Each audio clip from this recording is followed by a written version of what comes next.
is the Athletic Football Show.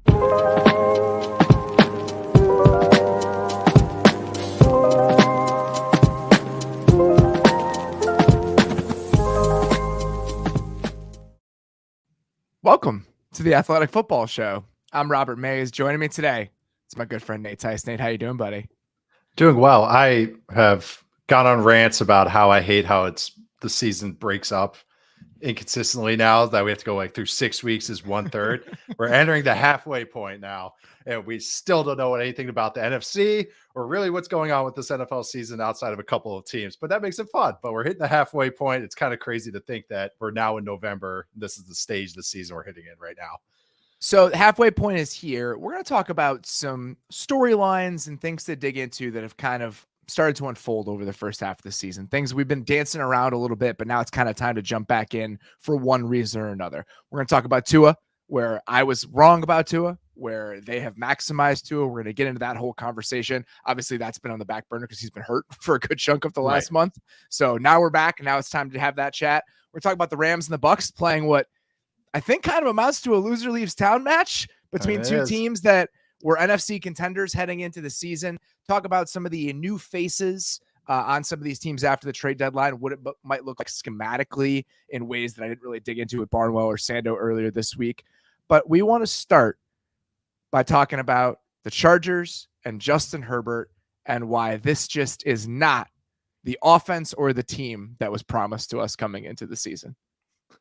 I know I try to ignore all the warning signs from the summer, and I was like, well, they still have Joe Lombardi. And I remember last year that I was getting really frustrated with this offense, but it's going to be better now. It's going to be better. But no, the more things change, the more things that stay the same. And that's literally what kind of seems like an issue with this offense, is that it's become very predictable and they don't have that creative element from a player or for a scheme. And it really shows up on passing downs, especially third and fourth down, when it's become now it's kind of jumped the shark a little bit. People are calling things stick routes that aren't stick routes. And people are calling things Hank, which isn't Hank, and whatever. You guys get the sentiment. But on third, fourth down, especially as defenses are driving on what they're doing. And when you don't have a creative play call to open things up and take advantage of defenses driving on what you're doing underneath, or have a player that can create something after the catch when you throw something underneath, this is what this offense looks like. It's very stagnant. We talk about the Cowboys for years having a static offense, a sense more of the pre-snap sense, and sometimes with some of the route distribution. This kind of feels the same way, where the passing game is static, but also it's underneath static. So it's a double whammy of no creativity and being short. And it just becomes predictable. And you can see defenses teeing off on them, and they don't have the skill players outside of Eckler to really create something with the ball in their hands, if on maybe an average pass concept that they're running. So let's talk about just the big picture where they sit right now. Chargers are 16th in offensive DVOA. Okay. Herbert is 16th in EPA per dropback. It's not a disaster, but it's not what we hoped it would be. Exactly. They are firmly middle of the pack. They're also 16th in defensive EPA or defensive DVOA. So they're just sitting in the middle. And we thought, at least I thought, that this was going to be a playoff team for sure, a potential contender in the AFC, a team that could battle the Chiefs and the Bills. On defense, there's some stuff that we can dig into a little bit later. We're not going to talk about that much today. The defense has been, again, middle of the road. And the problem with the defense isn't just performance. It's that this is the group they really spent on. Right. They are number one in the NFL in cash spending on defense, which makes sense. You're giving J.C. Jackson that contract. Mm-hmm. Khalil Mack is on the team now, making a decent amount of money. You've given Derwin James that extension. They're fourth in cap spending on defense. So even the constraints it puts on you team building wise, that's where you've spent your resources. They spent a second round pick to go get Khalil Mack, which prevents them from adding a piece on offense. So when you've spent that way on defense and you have a defensive minded head coach, even with Joey Bosa hurt, even with J.C. Jackson slipping a little bit, you would hope this is going to be one of the best defenses in the league. And it kind of has to be to make good on what you've put into it. But that's a conversation for another time. Let's talk about the offense and where it's been a little bit frustrating. I want an example. Real quick, talking about that defense. I think you'll like this, is the movie Waterworld with Kevin Costner. Is some people, it's like it's the biggest bust of all time, and because it was so expensive and the production of it was so long and convoluted and everything, but it ended up making like breaking even money wise. And everyone's like, why does everyone remember this movie being like such a bomb? It's because it was average. Like they spent all that money to make like an okay movie. It wasn't just terrible or awesome. Like it was just great. Dennis Hopper. Yeah, great Dennis Hopper. Yes, it has actually one of my favorite cutscenes ever is when the guy that's in the oil pit goes, "Oh, thank God!" Like as he's about to die. Sorry, that's the whole separate podcast we might do in the future. But that's kind of how this defense feels a little bit. It's like it's not great and it's not shit, and it's just kind of there. And that actually almost makes it worse. It's like, oh, can it be one or the other? Well, that's a gap when you've spent the way that they did. There's a gap between investment and performance, even if it's just a middle of the road defense. Yeah. So looking at the offense, let's dig into the predictability a little bit. Like, where would you like to see them be more creative than they've been? Oh man, I would say just a lot with their the passing game is just the details. It's not even just the creativity; it's just the details of their passing game. I think a lot of the times when running quick game's fine. Like you can have sprinkle in some quick game. It's just that where I want to see this stuff open up is if it is a 3rd and 4, don't run a bunch of 4-yard routes. Run something that is attacking deeper than the expected areas. It seems to me that they're running a lot of these plays to go like, okay, we need it's 2nd and 7. Let's run a bunch of intermediate routes that go 7 to 9 yards.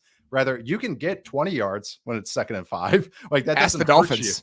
you. Yes, exactly. Push the ball when the defense is playing tight or playing at the sticks. And I think that's where it comes up.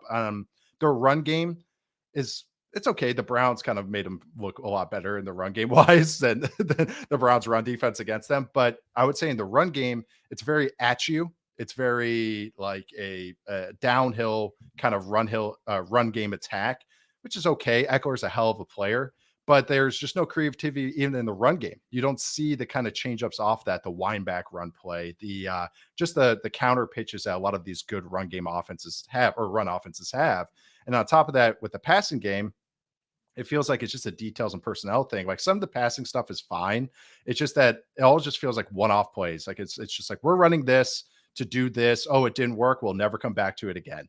Like as opposed to trying it again because one guy botched a play, which happens a lot too. It seems there's just be a lack of detail. I kind of sound scatterbrained here, but that's because that's the issue with this offense is that the personnel doesn't really open things up. And then the play calling is very just like tight. Everything just feels tight with this offense. And there's nothing to alleviate that tightness outside of Herbert just making a God throw. That's really what pops things open. There's just nothing to create something out of nothing. That's what this offense just doesn't do.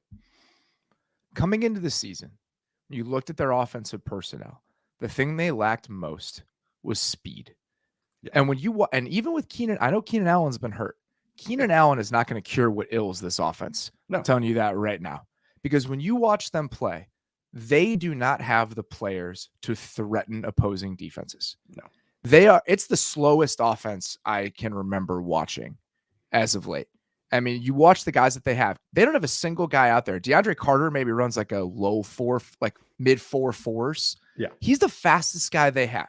But when he's messing up every other play, that you don't really run a 4.4 when you're messing up. So you feel just the lack of speed that they have. They can't really threaten anybody vertically. And because it's not just about beating people over the top. I don't want like bombs.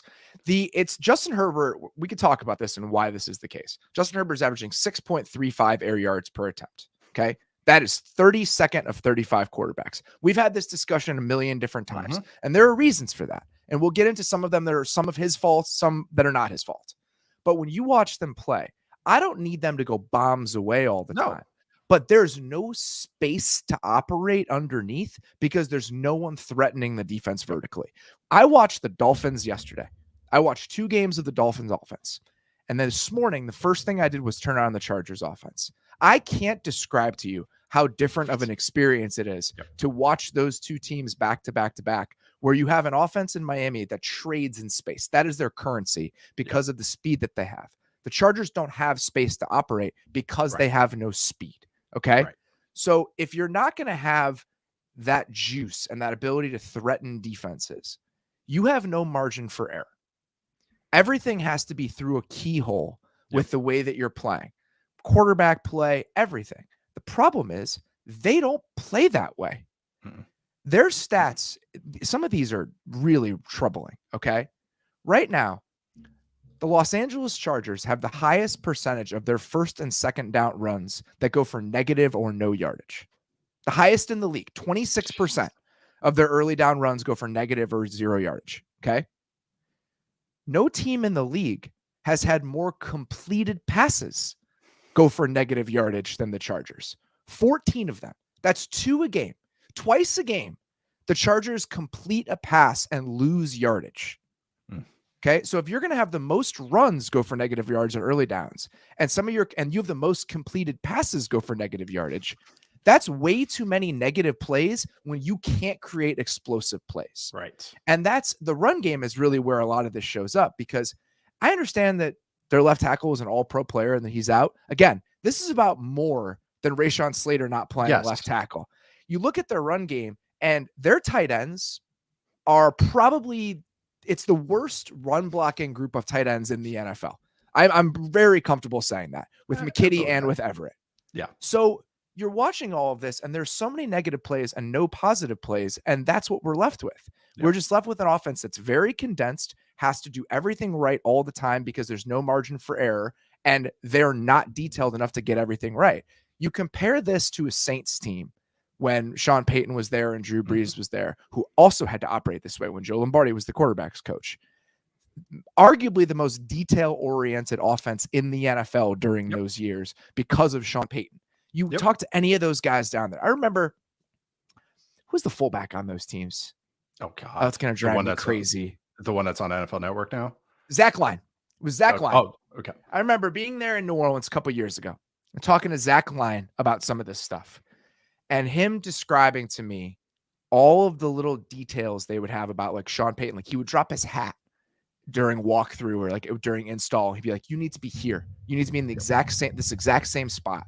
And you watch them and none of that happens. The Chargers, the timing, the spacing, everything is not nearly pristine enough when you're going to operate in this tiny little window. And that to me, that's what feels like the biggest problem. Is that they have no margin for error because they don't have enough juice to give it to them, and they don't make the most of these tiny little windows because they're not detailed enough. Yeah, I made this comparison to you, was that they play like they want to hit, they just playing small ball in baseball. Singles, bunt a guy over, steal a base, and we're going to win 2-0 when they have Mark McGwire at the plate. You know, Mark McGwire, quarterback. They're trying to bunt and hit singles with Mark McGwire. And it just doesn't make sense for it. And that's why that Saints comparison is so, it's what you have to look at is if you want to play this way, this is how we had to make a living at Wisconsin. Is when we were rolling, it was because we had to be overly detailed. We had some good players, don't get me wrong, but we had a good old line, of course, but we didn't have a ton of juice at those skill position players. Monty Ball was not running really fast. James White, Melvin Gordon came along later after me, but it was a lot of doubles. We had to hit a lot of doubles, but we got on base a lot as an offense. We had a lot of positive plays. We weren't always explosive, but we were so efficient. And that's how the Saints and Chris takes a lot from Sean Payton. Paul Chris did. So it makes a lot of sense for me when I look at these offenses. It's like you have to be pristine. There's one thing that the Saints offensive players always had over the years under Sean Payton was they're all smart. Alvin Kamara is a super smart player, super intelligent player. Even when they had guys like Jared Cook. Jared Cook's a great athlete, but Jared Cook's a very smart player. They had a lot of these guys that were intelligent. Michael Thomas is, yes, he's slant boy and all that. Michael Thomas is a very smart football player. Like these guys understand just how to play the game. And that's why Sean Payton doesn't run a ton of stuff. He just window dresses it very well. Tons of formations. That's how he wins. Personnel formations. And that's where you see the Chargers have that same idea, but they don't have that secret sauce. They don't have the Bugs Bunny, Michael Jordan water from Space Jam. Like they don't have that, even though they have a great quarterback that can do all these other things, they act like they still have late career Drew Brees back there. But again, like you said, there's such a lack of detail with this offense. So many times you could tell Justin Herbert is taking the extra hitch. Justin Herbert operates on time as well as anybody. And you could tell he's taking an extra hitch because he's like, where the hell is that route coming? Like, where is he coming? Like, where is he? The guy's either getting hemmed up or he's short. DeAndre Carter is a lot of those issues. But like you said, in the run game, Trey McKitty, not just losing. There's two ways to lose. You lose because of physical ability where the other guy's just kicking your ass. And then you lose mentally. And if you don't have the best physical ability, you better be right at least and lose valiantly, like lose with honor. They had a TFL last week against the Seahawks, or 2 weeks ago when they played the Seahawks, whenever the hell they played the Seahawks.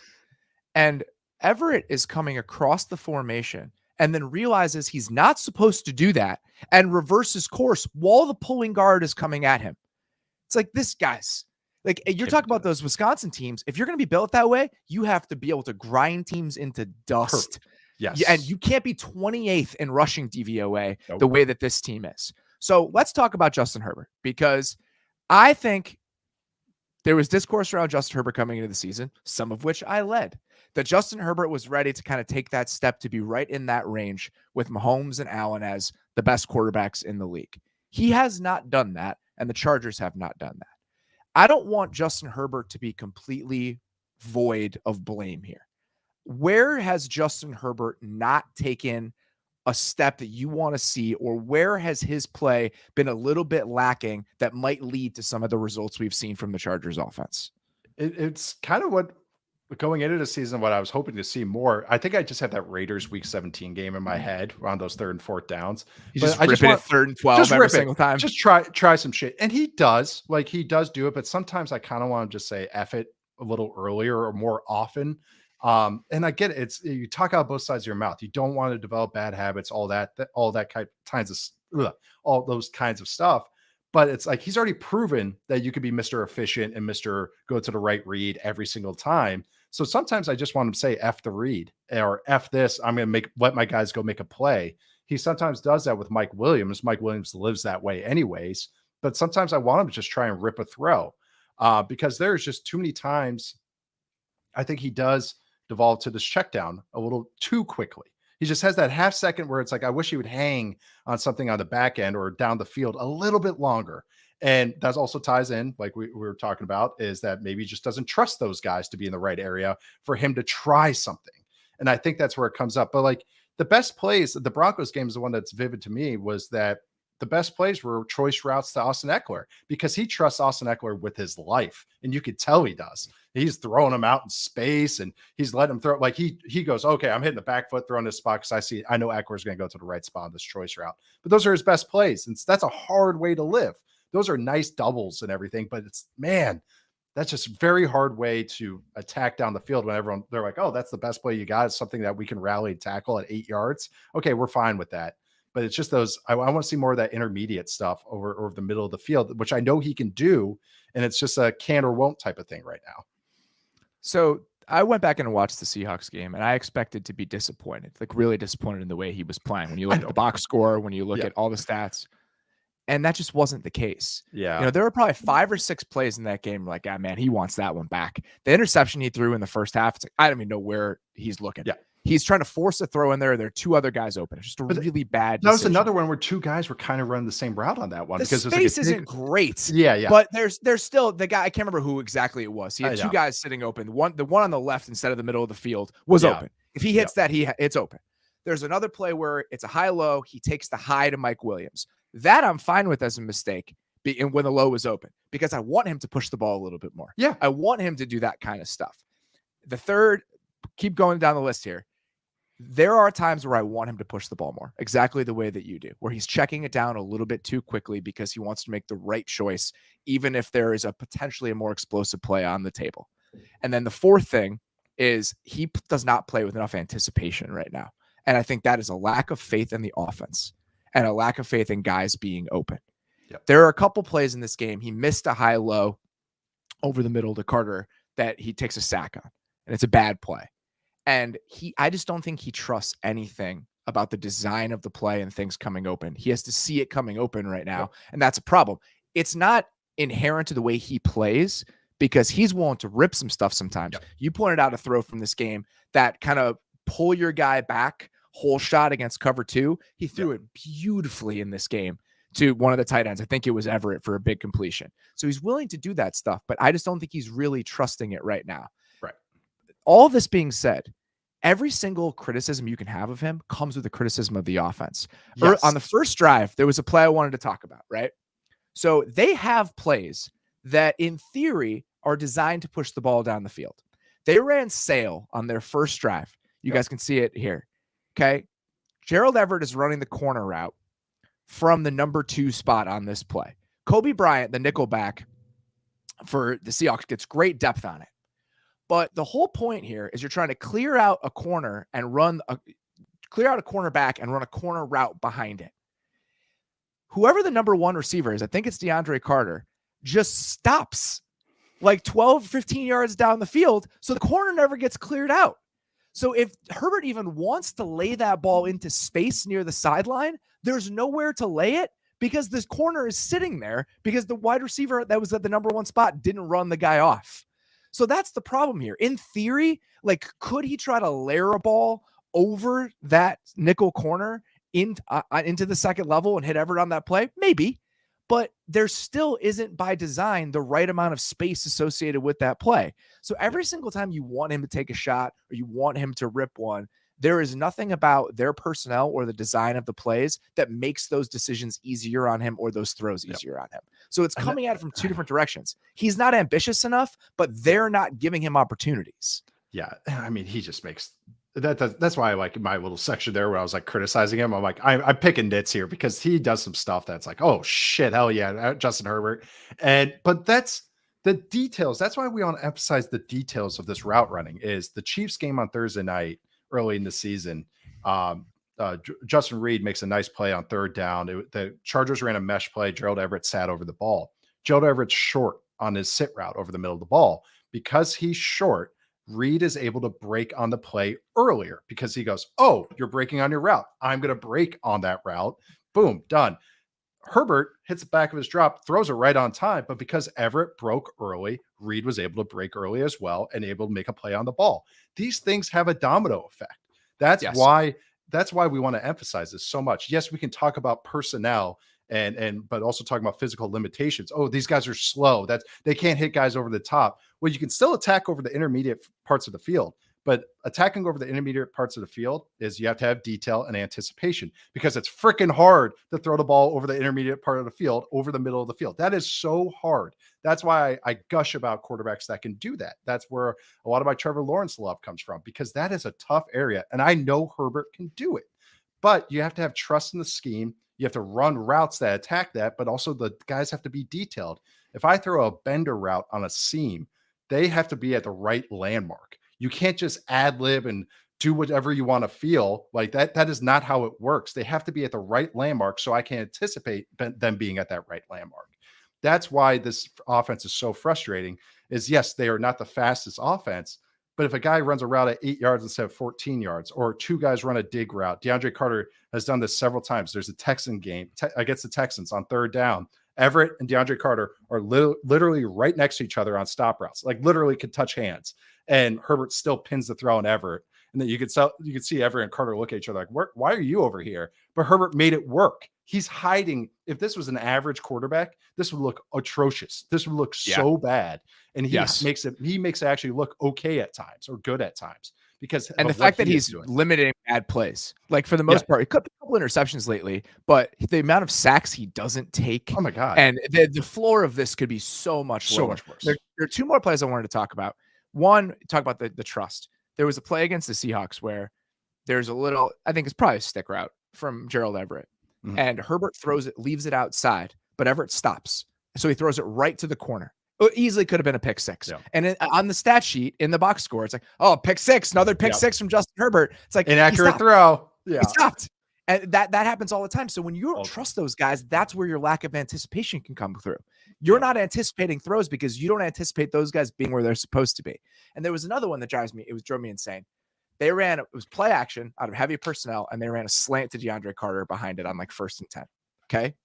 There is nothing preventing that corner from sitting on that slant. Go watch the Dolphins. We're going to talk about this later. Yeah. Go watch the Dolphins. Every single time the Dolphins run a passing play, every single defender in the general area of the play is in conflict for one reason or another. So there aren't enough opportunities created here when you don't have the talent to just completely outclass people. And they don't right now. So it's very frustrating. Justin Herbert has not been great, but I think there are a lot of other things going on here, a lot more things going on than Justin Herbert not being who we thought he was. That's exactly what it is. This is what usually when these offenses look like this, it's a personnel not being detailed. And also the calls in that personnel aren't great. It's a lot of horizontal stretching plays.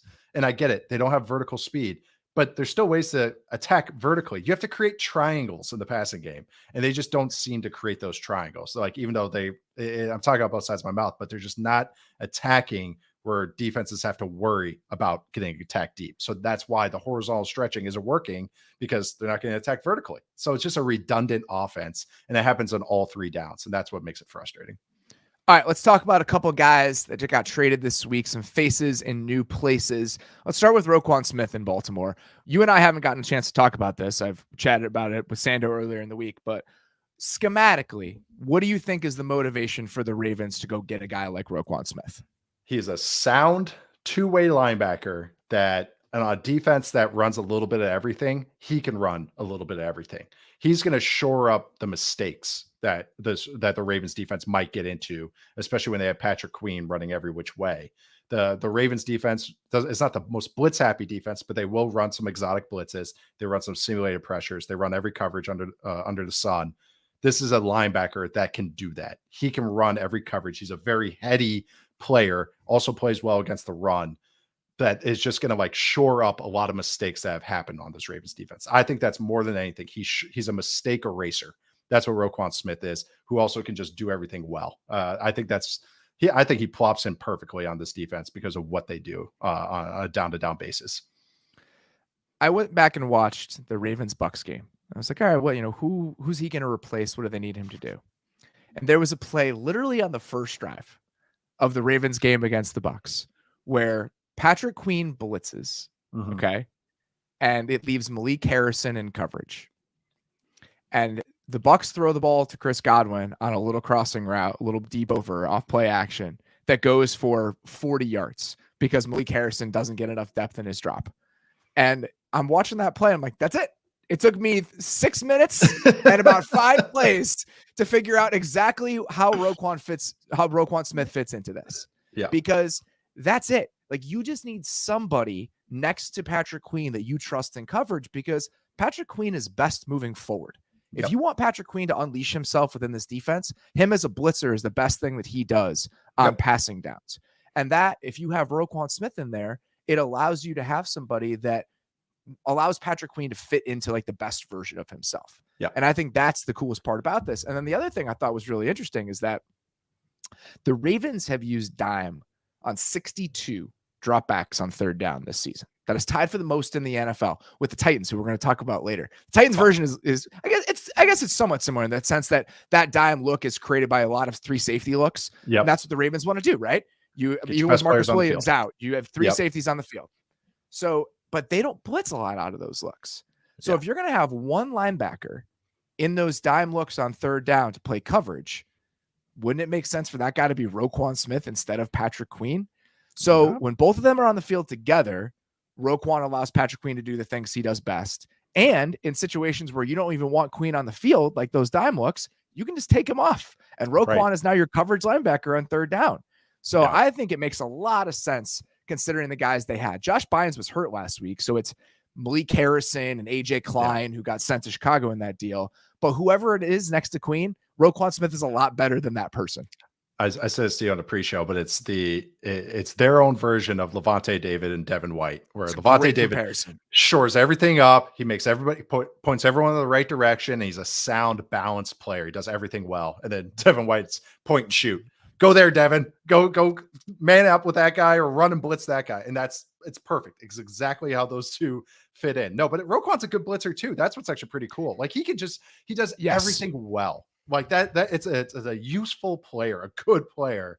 And it just makes sense. They have a lot of DBs that are useful, and then on their defensive front's more disruptive than maybe, holds guys up. So Roquan's the type of guy that can like shore stuff up. If a guy backdoors, he can go, okay, well, I'll go to this gap because I'm going to help out Calais Campbell for doing that. Like he just helps out everybody else. He makes everyone around him better. I love the fit. I really do. I think it's great. Like you brought up the bust against the Bucs.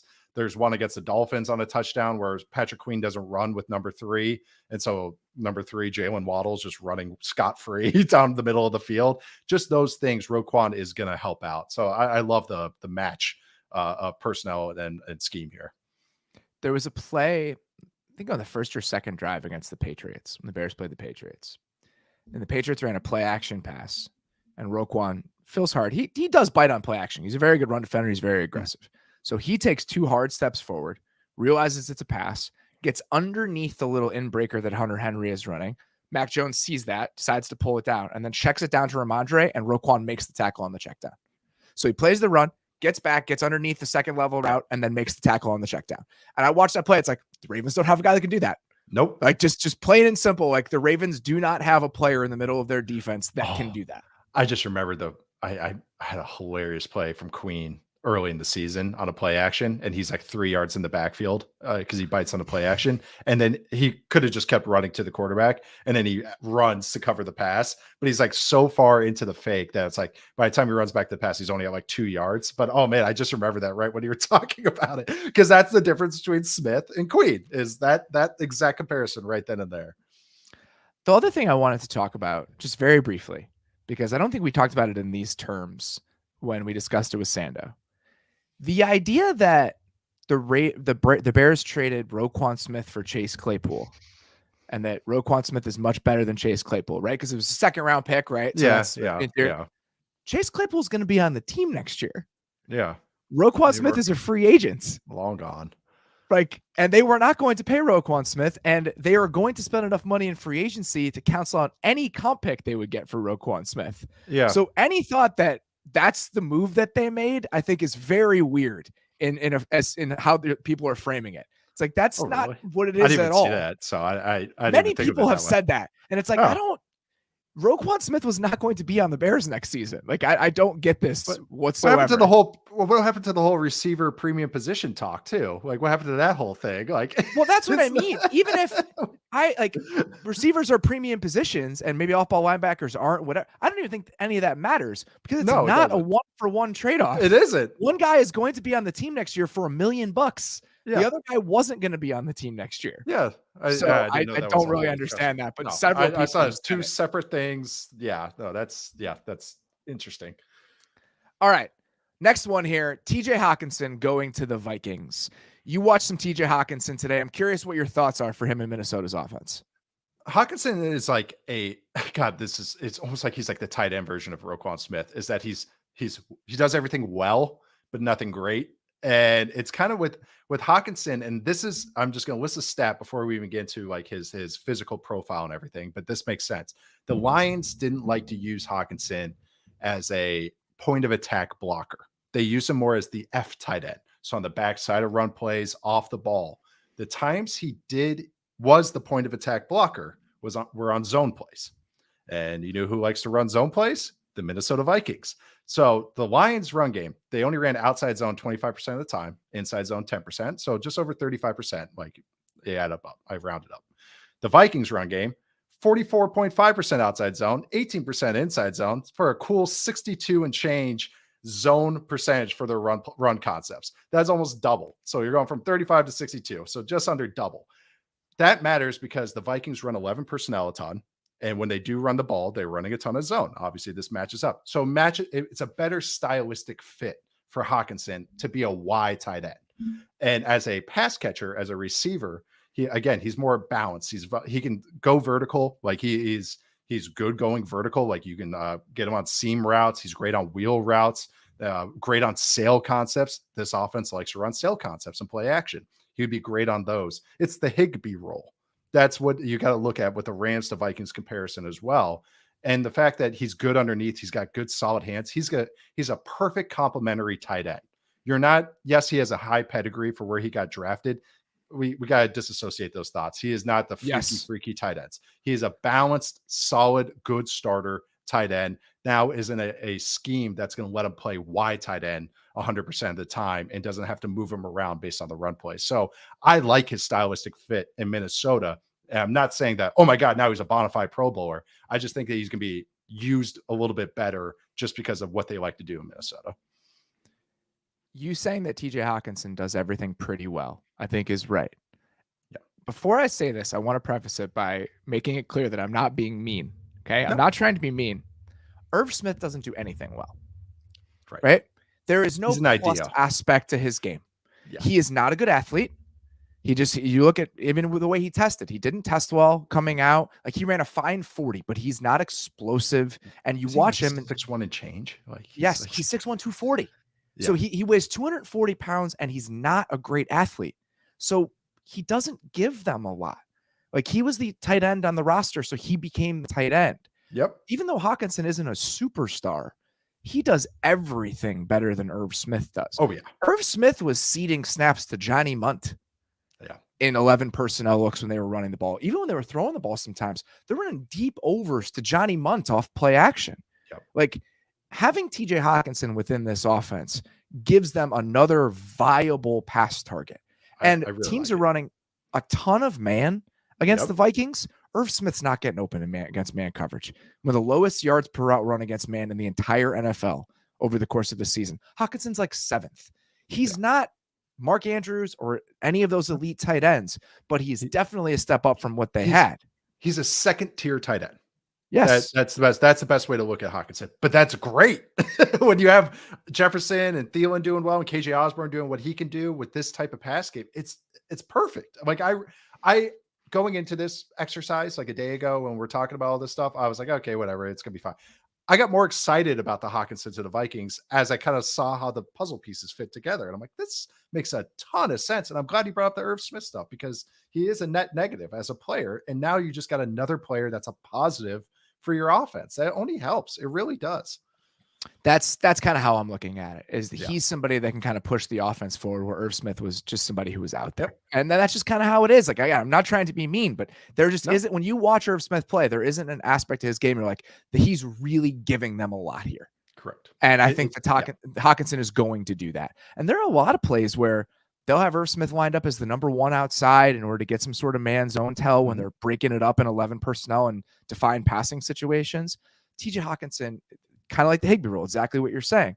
TJ Hockenson gives you so much more in those situations than Irv Smith was going to give you. He's never going to be the guy he was drafted to be, but he is much better than what they've been rolling out there so far this season. Yes, he's going to be a very useful play for him. And like, that's exactly right, is that when you split him out, it's one of those, you never design a play really to go to Hockenson, but if the ball goes his way, you're fine with it. You're like, okay, we're good. We're good. He's not going to mess it up. Like, he is just a useful player for an offense. I mean, I like the fit. I really do. You already got your stud in Jefferson, and you got nice other complementary pieces. This is just another one to add on top of that. All right, we're going to take a quick break, and then we're going to talk about, I don't know, it seems like a loser leaves town match with the Bucs and Rams here. Erectile dysfunction is probably more common than you guys think. 52% of men over 40 experience some form of erectile dysfunction in their life. If you're experiencing ED, there is help. Roman is the digital health clinic for men. Roman offers genuine FDA-approved medication for as little as $4 per dose. At Roman, there's no waiting room and no hassle, just a straightforward and convenient digital experience, which means you can take care of all of it from the comfort of home. Getting started is simple. Just grab your laptop or mobile device and start your free online visit. A U.S. licensed healthcare professional will work with you to find the best treatment plan. If medication is appropriate, Roman sends it out to your door with free 2-day shipping. Everything arrives in discreet packaging. Right now, Roman has a special offer for our listeners. Use this link to get 20% off your first order. Just go to ro.co/maze today. That's ro.co/maze for 20% off. What's the first thing you do when you wake up? Is it checking on your credit score? Didn't think so. At Chime, that's exactly what they do. With their secured Chime Credit Builder Visa credit card, you can start to build your credit with your own money. Chime reports your payments to credit bureaus to help you build your credit over time. Their members see an increase of 30 points on average. All this with no annual fees, large security deposits, or credit checks to apply. So start your credit journey with Chime. Sign up takes only 2 minutes and doesn't affect your credit score. Get started at chime.com/maze. That's chime.com/maze. Chime Credit Builder Visa Credit Card is issued by Stride Bank N.A. pursuant to a license from Visa USA Chime checking account and $200 qualifying direct deposit required to apply for the secured Chime Credit Builder Visa Credit Card. Regular on-time payment history can have a positive impact on your credit score. Impact to score may vary, and some user score may not improve. Out-of-network ATM withdrawal fees may apply except at MoneyPass ATMs in a 7-Eleven or at any Allpoint or Visa Plus Alliance ATM. And the loser leaves town for good. All right, here we go. Bucks are sitting there at 3-5. Rams are sitting there at 3-4. Even in a pretty down NFC. And I'm saying this, and even when I look at the standings, it's like the Bucks can still probably win the division even if they lose this game. But it still feels like the winner of this game could potentially get back on track, where the loser kind of takes, again, one further step back in what has already been a nightmarish season. Loser leaves contender town. That's yes. Loser leaves contender town. Yes. So with the Rams, we've talked about this a lot in the sense that their offensive line injuries and all the things that they've been dealing with, I think, make it difficult for them to kind of really bounce back this year. And at least the Bucs, the interior of the offensive line is clearly a problem, but at least their best players are getting healthier. And we think that their personnel is such that they can turn this around to a certain degree. But when you were watching the Bucs and kind of digging into some of these numbers, you saw some pretty alarming stats that kind of give you pause about their ability to right the ship here. It's a nautical pun. I like that. Nice. Yeah, that was good. That was like a late boomerang hit me right in the forehead there. Got that one. But it's with the Bucs offense and watching them, like Brady's still got some juice in his arm. So I'm watching this. I'm like, okay, so it's not, his arm's not sapped. We're not seeing that last year, 2015 Peyton Manning arm, or that Drew Brees, and what year was that? 2020, his last year, his arm, where it's like, oh my God, they can't even get the ball 20 yards. He's still putting them out there. But then you just look at some of these underlying numbers with this team, and you're starting to see, and I use this term always, as easy buttons. You're starting to see an offense that lives in difficult throws, and also with easy buttons, with a lot of receiver screens are running the ball, and those easy buttons have been taken away. They're going under center less often. And this is what I'm trying to figure out with this offense. Sorry, before I dive into all these numbers, is I think this is the interior O-line issue more than anything, but they're starting to get healthier, or at least Mason's healthy, and the center's kind of getting along there. He's figuring it out. But this is where you can kind of see a lot of these underlying issues starting to crop up. Is their under center rate on first and second down has gone from 31% in 2020 to 19% now in 2022. So they're under center, which also hinders the run game. They're not as great as a shotgun run game as they are as under center. Their throws 20 yards and outside the numbers has dropped down significantly. His true dropback rate is the same, which is no play actions, no screens. But the EPA on those plays has dropped from 0.16 to 0.03, which has gone from exceptional to slightly above average. The amount of time that throws took 3 or more seconds, his time to throw has dropped from 2.4 to 2.27. His sack percentage has gone up. His ADOT, which is average depth of target, has gone from 9 yards in 2020 to just over 7 yards this year. That's 23rd in the league this year. Why that all matters is Brady is getting rid of the ball quicker, and he's throwing shorter, and he's getting blitzed more often, he's getting hit more often when he does get pressure. He's not getting rid of the ball as quick.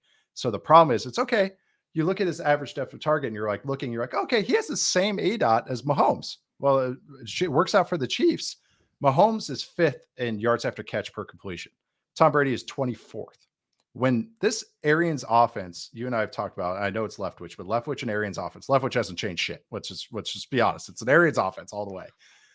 This is such a difficult offense to operate in, and this is why we go gaga with it, is because they attack it down the field with hard throws, 20-yard out routes, seam benders, over routes, the hardest throws you can make as a quarterback, and they just did it down after down after down after down. Now we're seeing kind of this hard offense you're not creating a lot of yards after catch on those types of throws, that you're getting all the yards through the air. And now we're throwing it shorter and have to get rid of it quicker. And now we're getting those yards after the catch. It's the same kind of discussion we had with the Chargers. Nothing's getting created out of this offense. And I'll dive into one more number, or drop a few more numbers on you guys, is when they get into empty, this Bucs offense, especially on second and long, and the Arians offenses over the years, they love to get an empty on second down. That's kind of like just their forte on that down and distance. And this is where you can see this offense and all the woes with this offense. Their air yards out of empty has dropped from 7 yards in 2020 to 3 yards this year. So almost 4 yards when they're in empty. The sack percentage has gone up from 3% to 11.5%. EPA per dropback, don't even get me started. It's negative now. It was 0.19 before. Their time to throw on this has dropped a half a second, 0.6 seconds. So again, this is just a snapshot of what this whole offensive issue is. This offense is built to pass the ball. The run game is just a breather type of thing.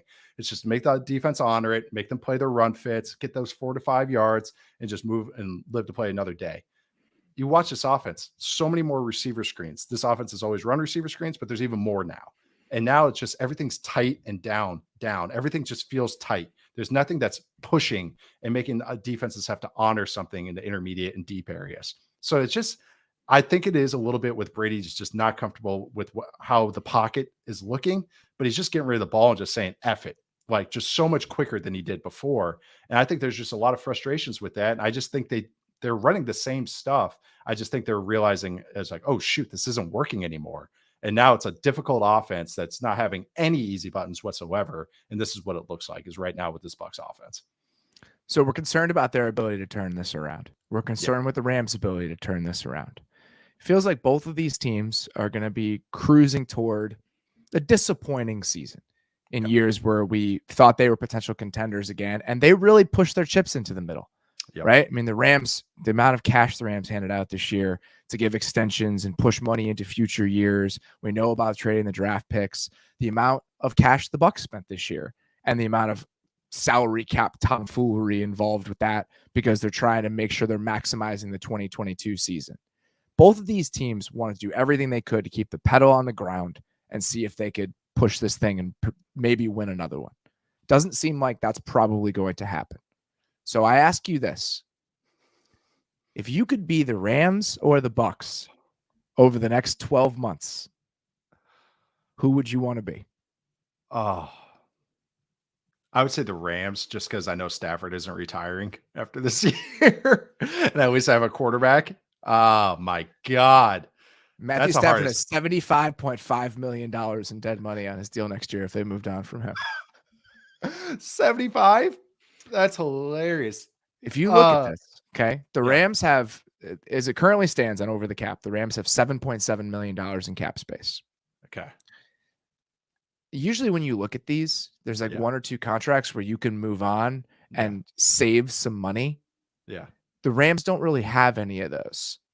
Like truly every single deal that they have here, they'd save like $1 million if they were to cut someone. Okay. And I'm not saying they should, but that's just the lack of financial flexibility they have. Okay.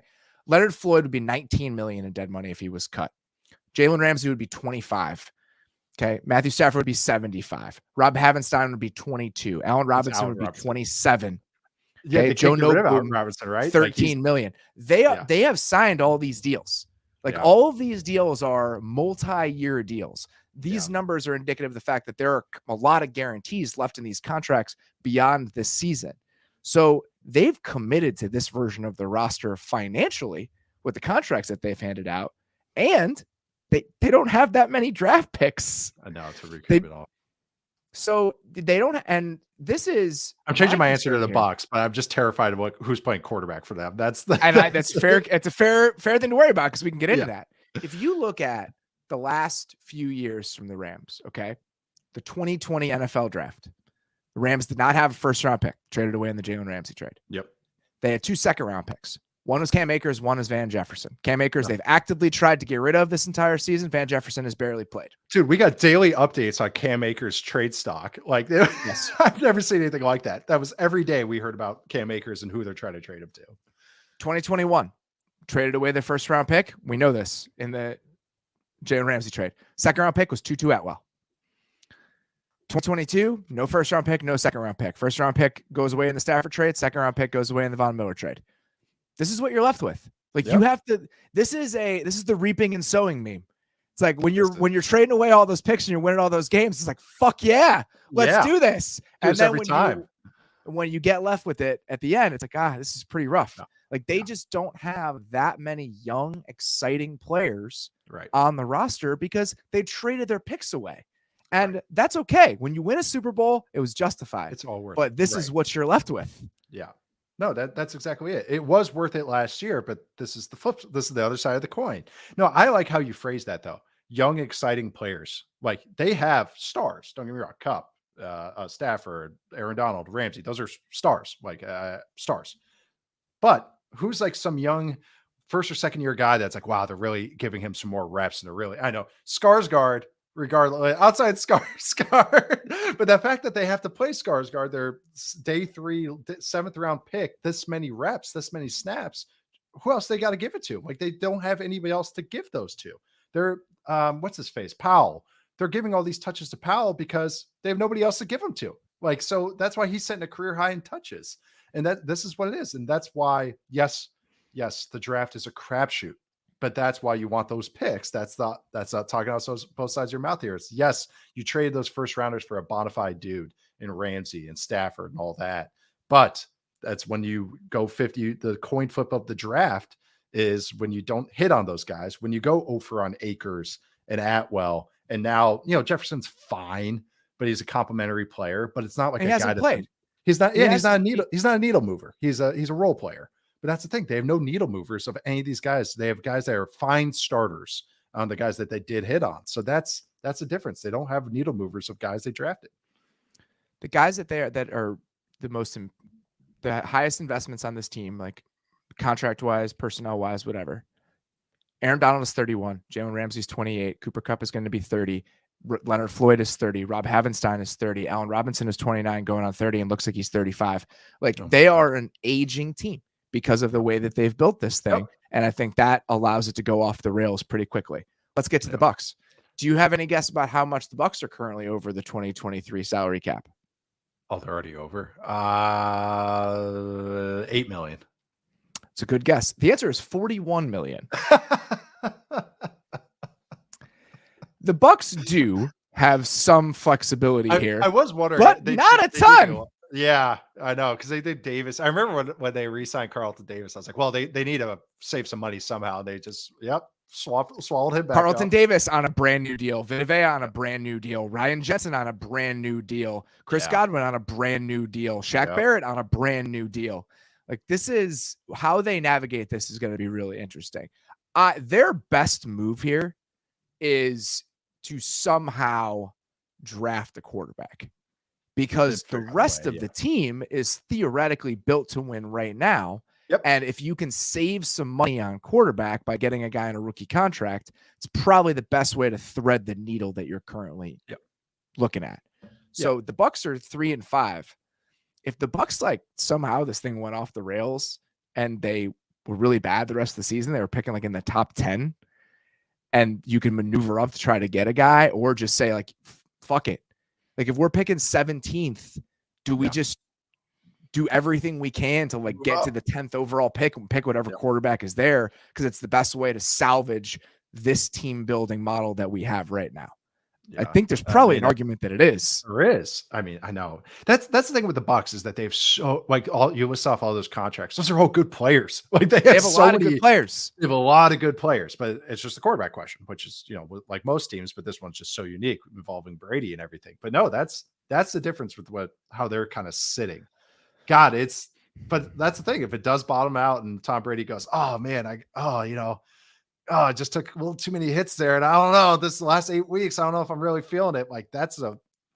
It's kind of like what the 49ers did when they just Jimmy G got hurt, and they just get Nick Bosa out of the deal, and they just ride that, but just do that with the quarterback this time. But no, that's the situation that they're in right now.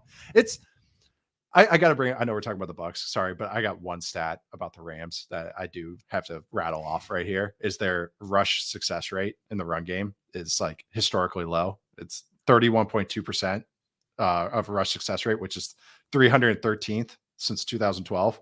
It's one of the worst run offenses that we've seen in the last 10 years. So that's been a lot of fun. I just had to share that one. But no, I'd say with the Bucs though, it's just the rest of that situation, but it's just Brady seems like he's just over it. His body language is just screw this. I didn't sign up for this. I didn't come back for this extra year because of this. That's what his body language reads like to me anyways. All right, let's get to our game plan of the week here, talking about the Titans offense going against the Titans defense going against the Chiefs offense.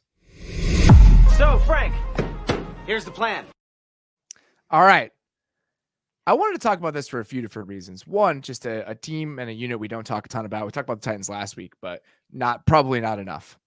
Over the last month, over the last 4 games, the Titans are 3rd in EPA per play on defense.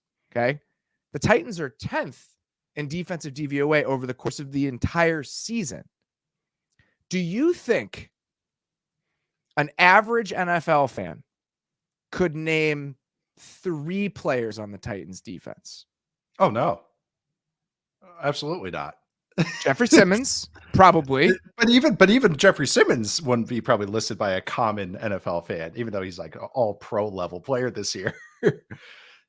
That's what it is. For a guy like Jeffrey Simmons, it's the classic kind of delay. Like, you know, the nerds see him, or the people like on top of it see it, and then the national media catches up, and then a year later, then like kind of the national fan catches up after that. So there's probably a year away from Jeffrey Simmons being recognized. Going back and watching them today, I went back and watched the Houston game and a little bit of their last couple games. It's the same feeling I had watching the Titans defense last year, where I watch it and I was like, I like this. Yeah. Like, I like this. And it's the combination of what they're doing and the players that they have. So let's start with the kind of the guys at the center of this. And I think that starts with Jeffrey Simmons, who has taken even another step this year to truly being like one of the elite defensive players in the NFL. Oh, bona fide all pro, like easily. He is unbelievable. Of run or pass, just wrecking dudes. And it's awesome. And just with him, that you said, it's the spine of their defense is really good. Like, they have an awesome spine to their defense. But him and Tua Tart, the nose tackle as well, who stood out this preseason. God, those two up the middle, though, like, they just eat blocks, push, but not just eating blocks so the linebackers can make play. I'm going to talk about the linebackers in a second as well, but just eating blocks, but also being disruptive. So they're taking on double teams and splitting them. They're not just eating up and holding the guys and just locking down like a Vita Vea or something like that. They're splitting these guys and disrupting plays in the backfield. So, God, but Jeffrey Simmons, man, is unbelievable. Like, he is already a great player, but he's even better this year. He's awesome. Whatever the furthest away you can be from what it's like to watch the Packers front seven is what it's like to watch the Titans front seven. The Packers have like 17,000 first round picks in their front seven. Tua Tart is just a street free agent from like 2 years ago. And the Titans do this all over their defense. We're going to talk about Andrew Adams in a second here. Like, this shit is ridiculous where they get some of these guys and the production they get out of them. But you watch Simmons and Autry and Tart and what it is in the middle of their defense. They've been the best run defense in the NFL. Like, this season, they have been the best run defense in football. And it's not, it's not like they got all these guys that are household names or high investments, whatever. The line is great. Number 51 on the Titans is one of my like 15 favorite players in the league to watch right now. Yep. He does everything well. It's David Long for the people that don't know. He was a 6th round pick in 2019. 2019 draft, extremely fun for the Titans. That's when they got AJ Brown. They got David Long in that draft. Like, they got a lot of really good dudes in that draft. Amani Hooker was a 4th round pick. David Long is a heat-seeking missile against the run, and he's also awesome in coverage. Like, in terms of overall linebackers, top to bottom, two-way guys, we're talking about with Roquan Smith, are there 5 other linebackers in the league that are like definitively better than David Long right now? No. As a two-way player, no. Yes, absolutely. That does everything. Does everything. Because he's a elite against the run because he reads the game so well. And then, but it's not like he's like, oh, he's okay against the pass. He's good against the pass. The only thing with David Long, like, his issue is just staying healthy because he's just a smaller linebacker. He's small. Yes. But that 2019 year, when the Titans upset the Ravens in the playoffs, that's when David Long flashed. It was his first ever start, I believe. His first career start was in that game. And he had like 8 tackles and like 2 TFLs. Like, he was just a monster because he's one of the smartest defenders in the league, like, by far. Like, he reads the game exceptionally well. And then he plays with Cunningham. Cunningham, his kind of thing is he's great against the run, awful against the pass. That's all he's got. That's all he's got.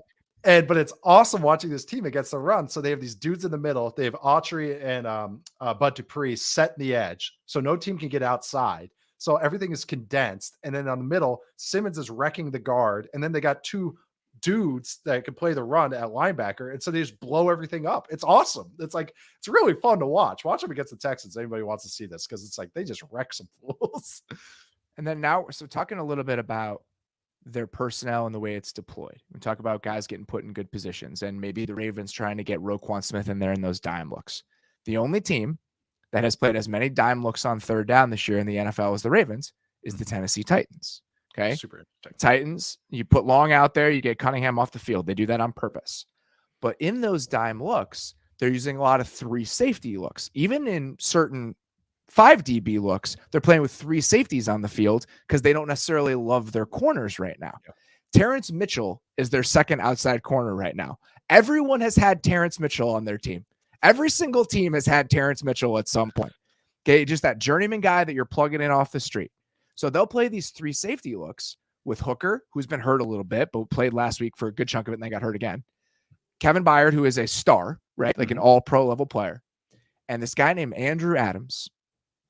If you have not heard of Amy's brother.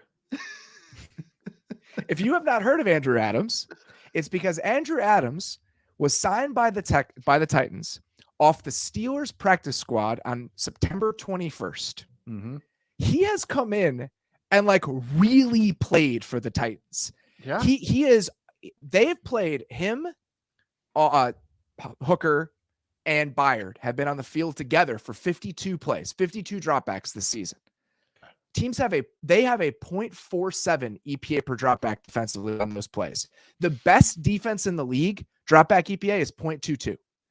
So those 3 guys on the field together on passing plays have been twice as good as the best pass defense in football. This is a guy they signed off the street a month and a half ago. And because he's coming in for them and he's playing in the deep part of the field a decent amount. So they're walking Byard and Hooker down to play man coverage while he's in the post. This is a dude who was signed off the street. Like, this team does this shit all the time. So because they're doing those 3 safety looks, it's just McCreary and Fulton on the outside, and they don't have to put that third corner they don't feel good about out there. Yeah. It's the idea that they're just rolling through these dudes, and it doesn't really matter who's playing. They're not the best defense in the league, but they are really solid. And the one thing I think they do really well, and I'm curious what you think about this. When you watch the Titans play in the secondary and in pass coverage, nobody's guarding grass. Ever.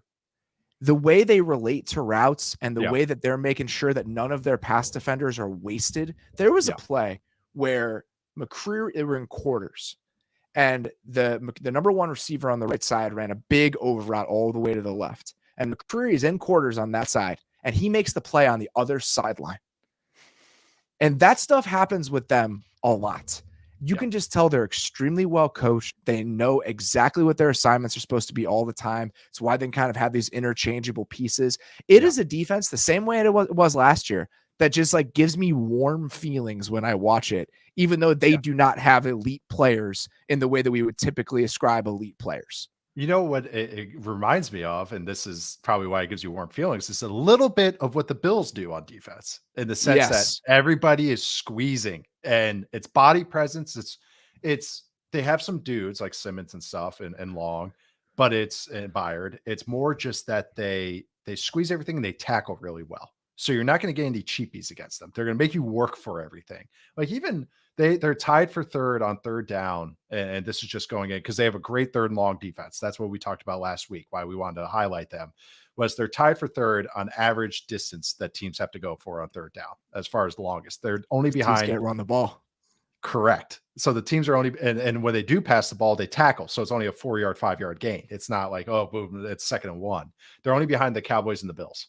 And they're tied with the Broncos and the Vikings. So it's like, this is like elite company when you're just seeing this third down distances. And that's just because they play sound. They have a bunch of dudes that play with their hair on fire. It's not a defense. I knew they'd have some dudes and be kind of rugged, like with Autry and Simmons and Tart, because Tart stood out this preseason, but just how they play against the pass is a lot better than I was expecting. I think they're about league average in all the metrics as far as against the pass. Way better than I was expecting them to be. So that's a big win, I think, for them. How do you feel they match up with the Chiefs?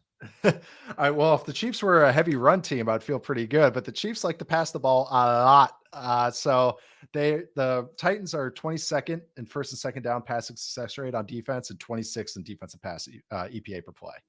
That gets me a little worried when you're going against Patrick Mahomes. So I'm curious. I don't think it's a great matchup for them, but they're going to make it hard. I think that you will see a lot of third and longs from Mahomes and the Chiefs because the run game is going to be The thing with there's rugged defenses, like when you watch like the Colts play and it's really hard to run up the middle against them, you can kind of get them side to side, like horizontally.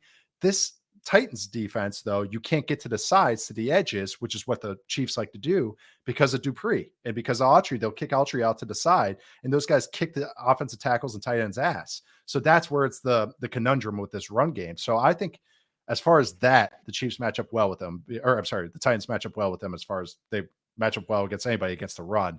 I do think there is going to be some limitations against the pass. I'm curious if the Chiefs do get into that 13 personnel looks, 21 personnel looks, get Cunningham on the field and try to attack him with those types of looks and passing out of base.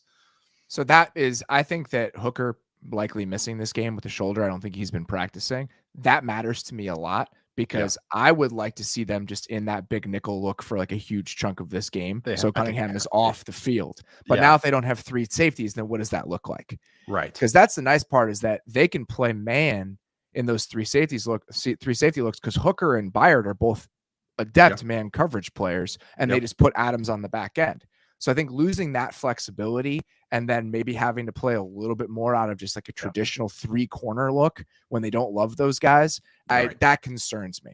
But when they have those three safeties on the field, they can pretty deftly play man coverage better than you would think with that sort of personnel on the field. It's a defense that can hang with anybody. Not just hang, but play well against anybody. That's what they're able to do. The other thing though is Andy Reid it's out of a bye week. He's 20-3 out of a bye week. He's 20-1 at home. He's 4-0 with Mahomes at home or with Mahomes as his quarterback. You might see Kadarius Toney this week. Kadarius Toney got this great training regime to get healthy called playing with Patrick Mahomes. He saw number 15. He goes, man, my hamstring feels great. Oh man, this is going to be great. Isn't it, guys? So that does have me worried, but I don't want to say like, oh, they match up terribly with the Chiefs because the Titans defense is good and they're a very fun unit to watch. They're just playing against, Patrick Mahomes, who's Thanos right now with this offense right now. So it's not a great matchup for him, but they will make it tough on him. I'm curious I'm trying to find the right way to phrase this. I think McCreary has played like fairly well, and I like Christian Fulton. But how do they make the game hard on a team that's kind of been able to hide their corners sometimes with the way that they play, right? Like pick routes and slot fades and just like a bunch of nonsense to make sure that they're making the corners the highlight of this game for the Titans. Like they're making the game hard on the Titans corners in ways that maybe expose them more than they would be in a typical sort of matchup. That would be my question here. Fulton's flash a little bit, but I like him a lot. I think he's a really good player, but like McCreary, like specifically, it's like, all right, like challenging him the entire game, even though he's been pretty good. I know it's not. That's the thing. I went in watching this when I reviewed the Titans. I watched 2 games of them, just through and through, 3 including the Bills game, and I was expecting like, oh man, they're just hiding these guys. Well, oh, you could attack this guy. And it's like they make it really tough on you. Like they play really fast and really sound. They're a Diet Coke version of what the Bills do. Like that's how I feel when I watch this defense. There's a lot of kind of similarities with what they do. They make it so their weaknesses, like you said, with corner, that's not just going to be glaring, but you're going against a guy that is really good at finding those weaknesses, and Andy Reid. So that's where I'm curious how the Chiefs attack this because they make it hard on you. Yeah, like how can you make sure that you got Terrence Mitchell circled in this game? Yeah, and him and McCreary and just making the game hard on them in ways that other offenses haven't been able to. I know. I think you see a lot of 1-by-3 formations. Like Kelsey's the lone receiver, and trips to the other side, even with all the other dudes. I think that might be a Juju game, like over the middle of the field. I think we might see a little bit of that. Juju's catching some sail routes. That's just my instinct, but who knows what Andy's got up his sleeve. All right, we're gonna take one more quick break and get back with a few more things here. We all know when it gets chilly outside, it can be hard to stay motivated, get outside, and work out. But you've got goals to meet and miles to log, so keep your feet warm and dry with a weather-repellent Wool Dasher Meisel shoe from Allbirds. Don't let winter storms put a damper on your run. I love my Wool Dasher Meisels. I've had a pair for a couple years now. They're great to travel with. I run errands with them. And obviously, when it gets cold, wet, nasty here in Chicago, they're a great shoe to keep me outside and active. Allbirds printed the Wool Dasher Meisel's carbon footprint right on the shoe, so you know its impact on the planet.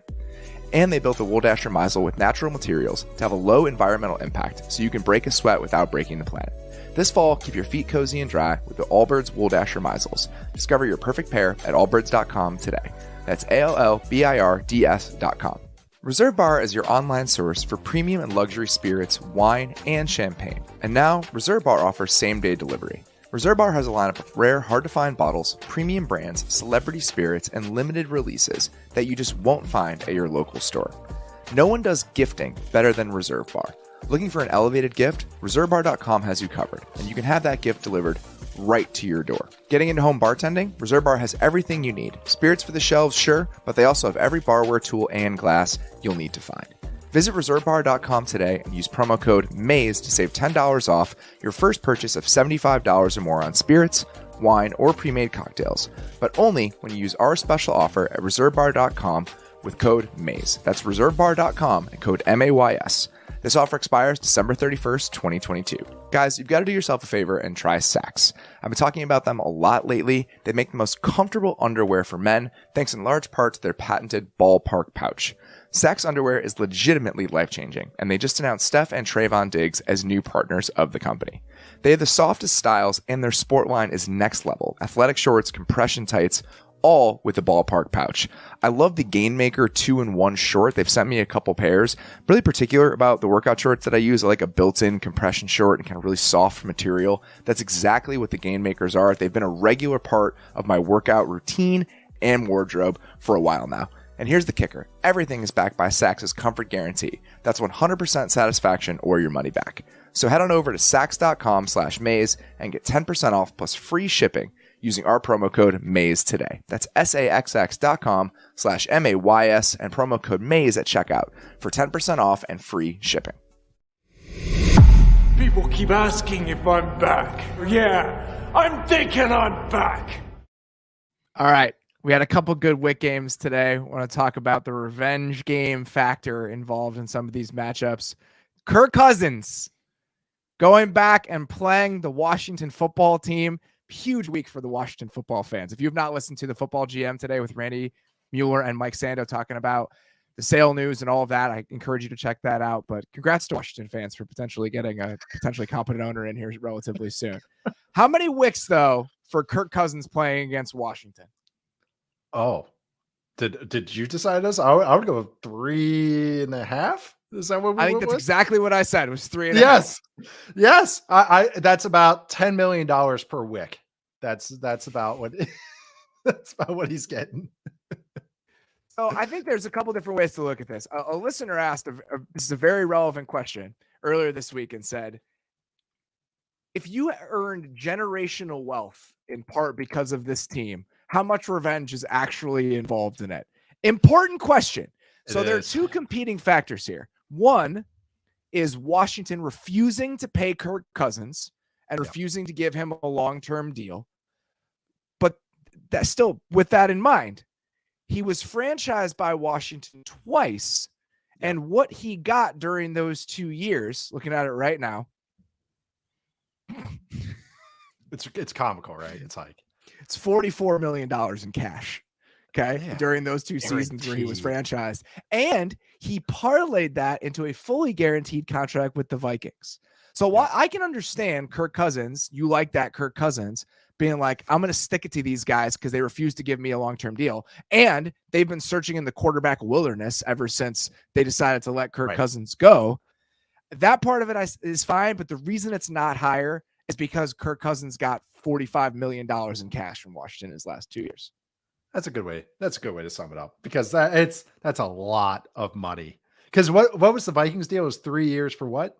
It was like 3 years for like it was like 3 years, 85, something like 85. That. Yeah. Oh my God. All fully guaranteed. Yeah. So you can't be too mad for a guy for being able to build a Scrooge McDuck vault to jump into coins, and everything like that. So I don't know how much revenge he's going to get, but Snyder's still the owner, so I'm sure he's still going to be giving a little side eye there. Exactly.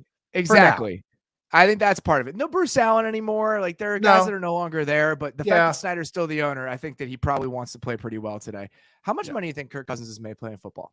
Oh my God. 170, 180, $201 million. Okay. I joked earlier this week when Steve Nash got fired. Yeah. That if I were Steve Nash, you would never see me again. Yeah. Like I would be playing pickup soccer and eating in some Mediterranean country like every single day of my life if I had made the amount of money Steve Nash made. Relieved guy in the world right now. How much money do you think Steve Nash made playing basketball? Oh God, is it? I don't know. I actually don't know because I'm trying to think of old NBA contracts. It's $145 million. I was gonna say 120. So Kirk Cousins has made $60 million more than Steve Nash made playing in the NBA. Steve Nash MVP played into his 40s and was a 2-time MVP. Kirk Cousins is fucking killing it. God, who is the biggest winner? That's Kirk Cousins. I think it's him and his agent. His agent chick is no NFL player up at the combine. Mike McCartney, big time stuff for Mike McCartney. Who gets this is his penance for having to get mistaken for Mike McCarthy on Twitter all the time because that always happens to him. I don't think anyone has maximized their earning potential in the NFL since I've started paying attention to the NFL like Kirk Cousins. Right? Like Chase Daniel has done well for himself. Right. But people have to like Chase Daniel. Is on an entirely different level. Well, so that's congratulations.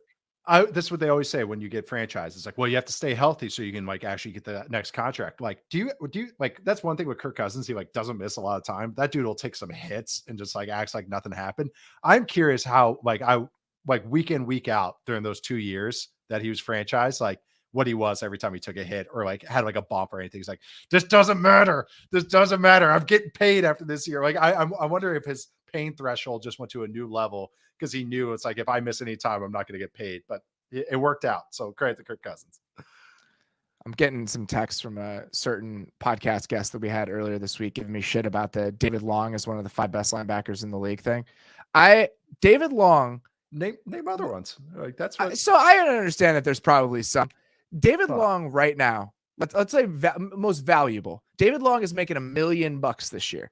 There are not 5 linebackers who have been more valuable based on their investment than David Long has been for the Titans this year. I'm comfortably willing to say that. Okay. I got 4 off the top of my head. And then so anyway you put it, top 6 at $1 million a year. I'm sticking by this. All right. And you don't have to take him off the field either. That's the other thing. No. That's a big deal. One more revenge game here. Stephon Gilmore playing against the Patriots.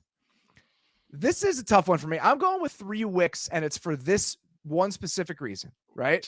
Stephon Gilmore won a Super Bowl with the Patriots, correct?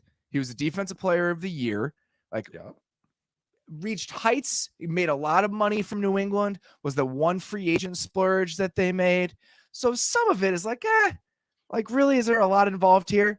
The reason it's 3 out of 5 is that they sent him to Carolina to play for Matt Rule. Yeah. It's not that they moved on from him. It's not just that they moved on from him. Yep. It's that they sent him to Siberia for 3/4 of a season for a 4th-round pick, and he had to play for Matt Rule. So that's why it's 3 out of 5.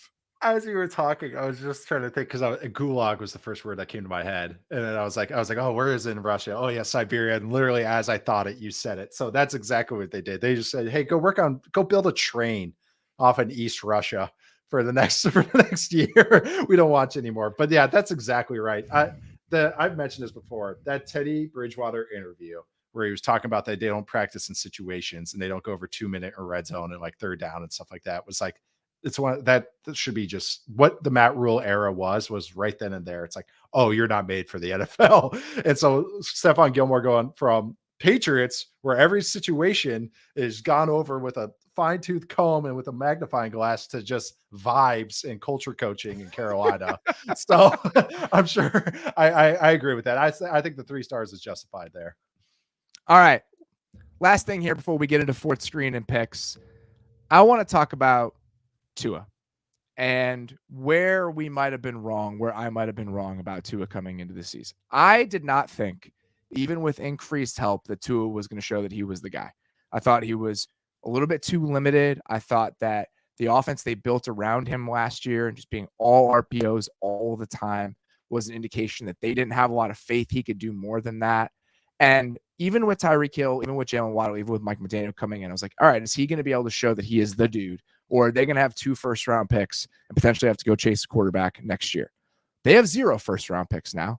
And I think part of the reason that they do, outside of their owner getting suspended, is that they are comfortable with Tua being the guy because he has shown that he can be, right? Yeah. The Dolphins are one of the best offenses in the league. I believe they're 3rd in EPA per dropback this season with him at quarterback. They are one of the most exciting offenses in the league. I was wrong about how good this offense can be with Tua, and I want to dig into some of the reasons. So where have you been most impressed with him within the confines of this offense? The Shanahan offense is I've used this term, is that it's a training wheels offense for quarterbacks, that they give them a lot of stuff, that the nakeds and the bootlegs and all those types of things, throwing hot. They don't put a lot on the quarterback's plate. But the thing is, Tua is outstanding at those training wheels. Like he is like, he blings out the training wheels. He puts spinners on them. Like it's 24-inch training wheels, because he is awesome as a movement thrower, as a naked, a bootleg type of thrower. And there's like clips, and we watched the Lions game together, and there's other games that we watch, but in that Lions game, him throwing the nakeds and putting them every single spot and going to the right guy every single time and be able to contort his body to make those throws is exceptional. Like he's very, very good at them. Like that is why those nakeds are so good, is because he's so good at throwing on the move. The other thing too is that they've narrowed down this offense to his strengths. So it's those nakeds is one strength. Okay, but they're going to run that anyways. He's very good at RPOs. They sprinkle in the RPOs very well. He's a very good reading one guy and attacking off of that one read. That's why a quick game he's very good in. But the other thing that they have done that they've narrowed down is a couple of years ago when Tua first made his first couple starts, it was the Cardinals game was the one, was I was trying to figure out, and this was the term I used, was, is it a bug or a feature that Tua is able to pre-snap operate and find the number one read on or number one on his progression so quickly? And I was trying to figure that out. Is that because he can't post-snap progress, and trying to figure that out? But it doesn't matter right now, because Mike McDaniel has done such an amazing job in this Dolphins offense of just going, hey, get to your one read, because that one read is going to be wide the F open. And it's going to be a great opportunity for you to attack it. I talk about these Shanahan offenses having hots, based on pressure, based on just a protection and everything. What this offense has done right now is made the alerts the hot, the alert being the deep ball. Tua has been exceptional on 3rd and long. He's 2nd in EPA per drop back on 3rd and long, only behind Mahomes. He's above Josh Allen, well above Josh Allen on 3rd down. He's one of 5 quarterbacks that go over 10 air yards on 3rd and 4th down. He's also one of 5 to throw those in under 2.5 seconds. So he is going to that first read and letting it loose. He doesn't have the greatest deep arm, but the thing is, he throws with such great timing and knows exactly where to go with the ball that it just, they point him in the right direction, but he makes it work even better than it should be, which is. So there are 2 aspects to his game. I think that there's a few, but he plays with really, he's twitchy, right? Like he doesn't have a lot of arm strength, but he's a twitchy athlete. And we talked about, I remember the first time we ever talked about him was that game against Arizona, when they were running some of those play actions and RPOs, and how quickly he can operate just as a ball handler. Yeah. He operates very quickly. He's like a second baseman. That's exactly what it feels like. So there was, and I think I used that same baseball analogy when we were talking about it. So there was a stat that came out this week that I thought was really interesting. Tua has twice as many completions over the middle of the field that are 10 or more air yards than any other quarterback in the league. And some people that are looking at that, or 2 people are like, oh, I didn't think he could throw it 10 yards. And it's like an arm strength thing. This is how this happens. Okay. I want to talk about a play where it's very similar to a play they use all the time in the Dolphins offense, where it's post-wheel RPO that they do. They did a very similar design against the Lions, but it was just straight play action.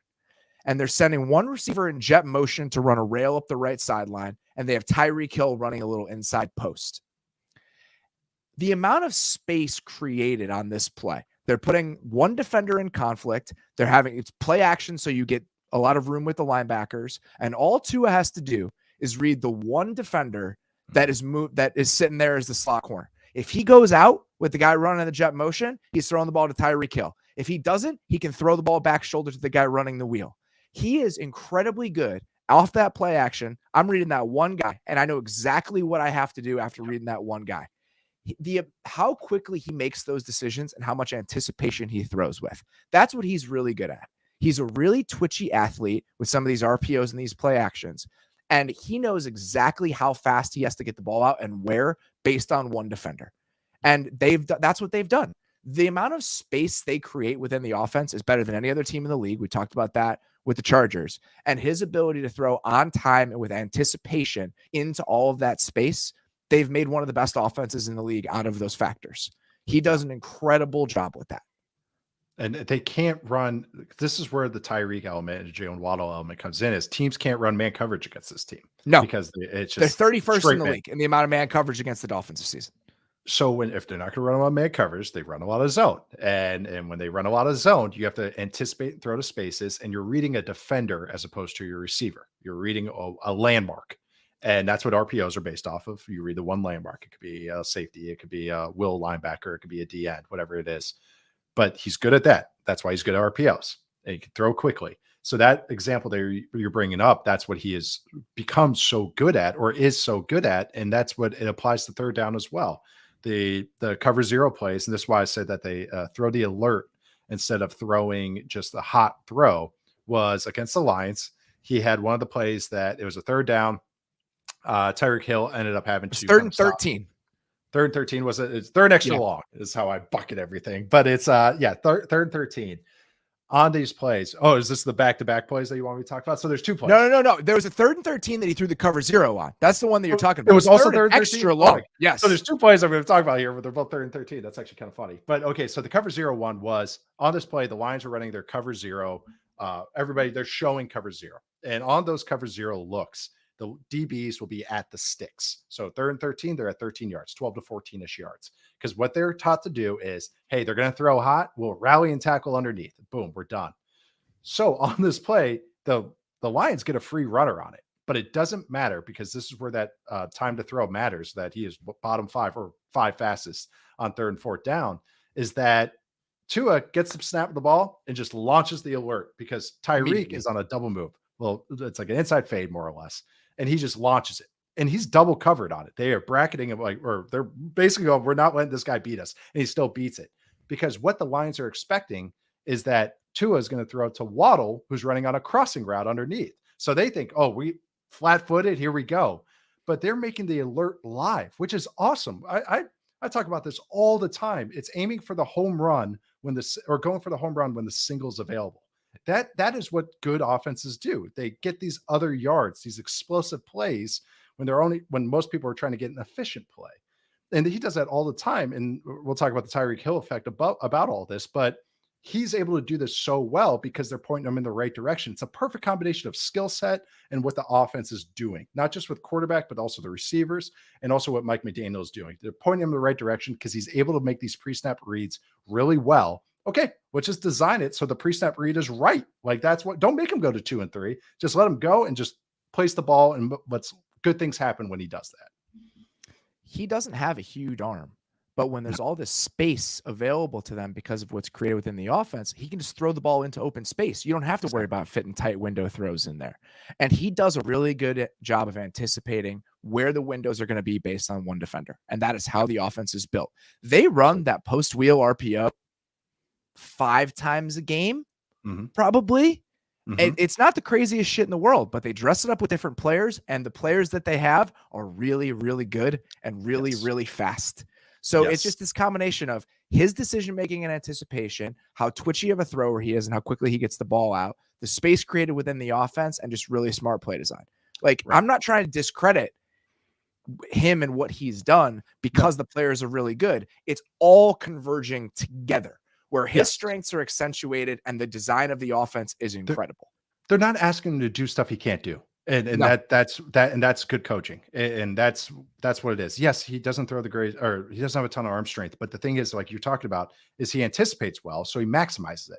He's throwing balls. There's a different clip Tyreek Hill runs a deep curl. He's throwing it before Tyreek Hill, who's very fast, everybody knows this, is even breaking on his route.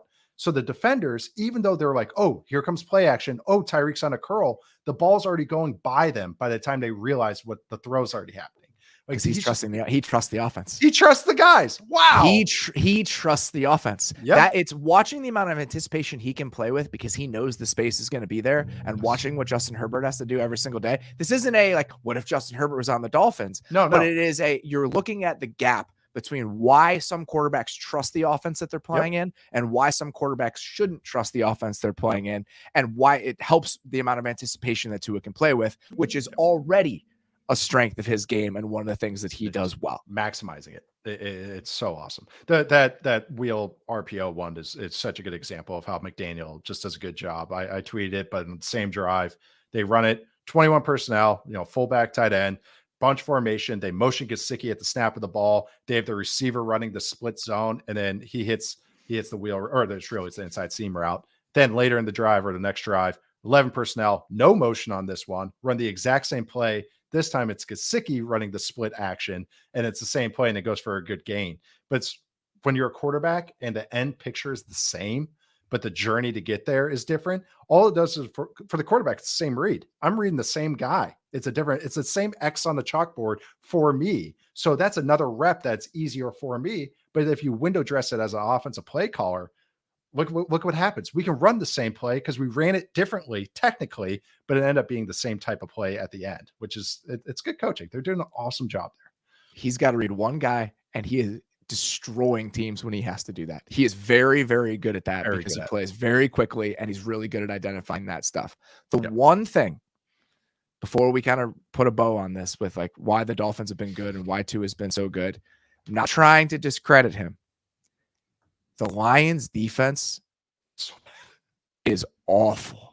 So right, like they just fired the defensive backs coach after the game, but you watch some of the stuff that they're doing where it's like invert Tampa 2 and they're lined up in a cover 0 look and they're asking Alex Anzalone to bail out into coverage, or their safeties walk down to the line of scrimmage and he's got to get all the way back into the deep half. Don't do that bullshit against this team. Nope. Like just don't. That you're putting yourself in positions to lose when you're asking your guys to do that against a team with this much juice. And so I think that the Dolphins will be good against most defenses in the league. I think that they've been really good when Tua's been on the field. I think that some of their performance last week was accentuated by how terrible the Lions defense is right now. It's what they call a get right game. That's right. That's exactly it. That was a statting game or a stat padding game right then and there. But yeah, there's one more play I want to talk about from just like early in that game. And it just shows the amount of space created within the defense for Miami on all of these plays. It's a simple corner route by Tyreek Hill.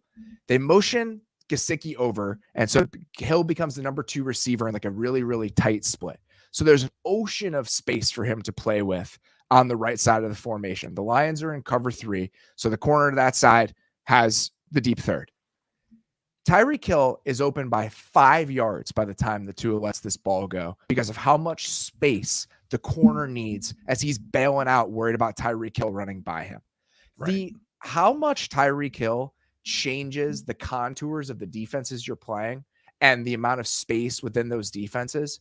I truly think that he has been the most impactful non-quarterback in the NFL this year. And I'm not sure it's really all that close because it happens from 2 different levels. One, you can't play man coverage against them because he's on the field. So even just by virtue of being there, he has changed the complexion of the defenses that you can play against him.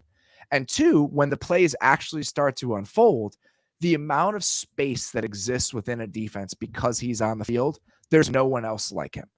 And what he has done for them and how much he's changed everything about who they can be, that is one of the reasons that Tua has been able to operate this way.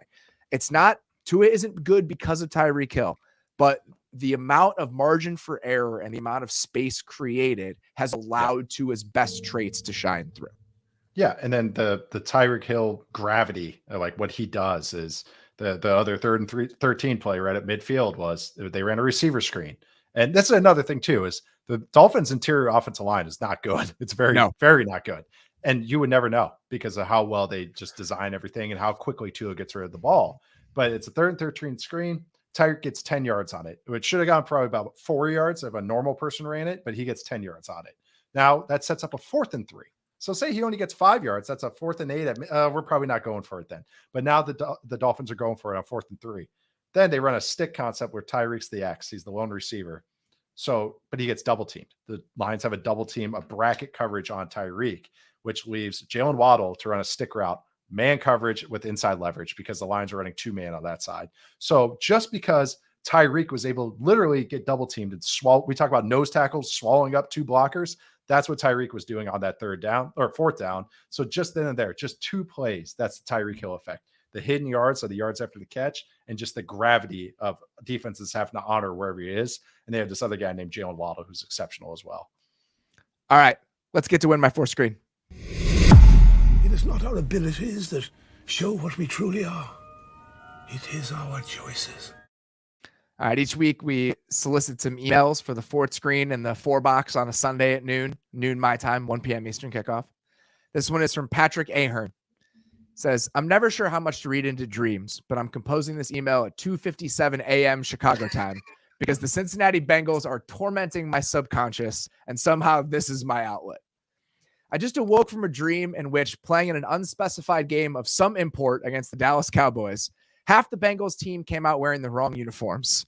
This went unnoticed until the offense came out on the field, which then set off a scramble back to the locker room to try and fix the issue. Half the players returned wearing a different, still incorrect uniform combination. By this point, it was 41-2 Cowboys in the 2nd quarter. I swear this is true. I think the meaning of this is pretty apparent. You never know which version of this offense is going to show up. Watching this team is an Anton Sugar coin flip. Heads and the team plays well and you live another day. Tails and a Texans defensive end who was signed off the street 2 days ago is putting a captive bolt stunner to your head while Jonah Williams picks himself off the ground, claps his hands in frustration. Aw shucks. To bring this back to the ostensible subject of this email, I suppose there's a certain thrill in the randomness of the universe subjecting you to pure ecstasy or absolute torment. You might get to see Joe Burrow turn into a stone-cold killer, slicing up the Panthers with surgical precision for 400 yards on 80% passing. Fun. Or it will be apparent by drive number 2 that something is horribly wrong, and you'll watch with increasing dread as Burrow keeps turning the key and the damn offense just won't start, and something is closing in from the darkness. Brian Burns. Fun in a horror movie kind of way. What's the most you've ever lost on a coin toss, Robert? Also, PJ Walker is certainly going to have the type of game of his life against this banged up defense. For you, someone whose happiness is not largely dictated by the whims of a cruel God made in the form of flesh of the Cincinnati Bengals, this should be fun to watch. I need to talk to my therapist. Humbly, Patrick. Oh, great writing. That was Great awesome. stuff. Great That was stuff. great stuff. This has been a great Always segment. appreciate I've everyone been who loving sends this. those in. It's been fun every single week, so really looking forward to keeping it rolling down the stretch. All right, it's time for picks. Boo Jimmy's Lock of the Week. Ooh, that's a big lock, all right. Big lock. I went 4-1 last week. I know. Look at me go. We did really well last 500. week. I'm back to 500, 20-20 on the season. You rallied. Had a Last big 2 week weeks. last week. Yeah. The Falcons game was the only one I watched last week, which is obviously devastating. The touchdown to DJ Moore is just heartbreaking. Not as heartbreaking as it was for the Panthers, but so I'm 20-20 on the year. I don't feel good about any of these. Okay. Good start. I'm starting with the Jets plus 12.5 against the Bills. Look at that. The Jets defense has been pretty good this year, and 12.5 points is a lot of points. So I'm just betting on the Jets being able to keep this thing somewhat close because I do think their defense has been pretty damn good. We talked about the Titans being the 3rd best defense in the league in EPA per play over the last 4 weeks. The Jets have been number 1. So 12.5 points against a defense that's playing that well, I think is a ton. Dude, do they have a sidebar? Jets defense is another unit. It's so much fun to watch. Quentin Williams. They have the other Sauce. Quincy Williams, a linebacker. Sauce is for sure the leader in defensive player of the year. Carl Lawson's back. There's a chance that Zach Wilson just melts into a puddle during this game. Yes. But even if the final score is 24-14, still not 12.5 points. So even if the final score is 20-12, right? Yeah. Still 12 points is a lot of 12.5 field points for goals? defense. Is that what you're saying? 4 field goals. Can they generate 4 scoring drives? Though That's probably ambitious. That's probably ambitious. All right. Vikings -3.5 at Washington. I don't know if the Vikings are good. I think the Vikings are at least a field goal and change better than Washington. Washington just seems like everybody's bogey team. Like it's betting against Washington. I've already had enough heartbreak on this. I'm avoiding that one.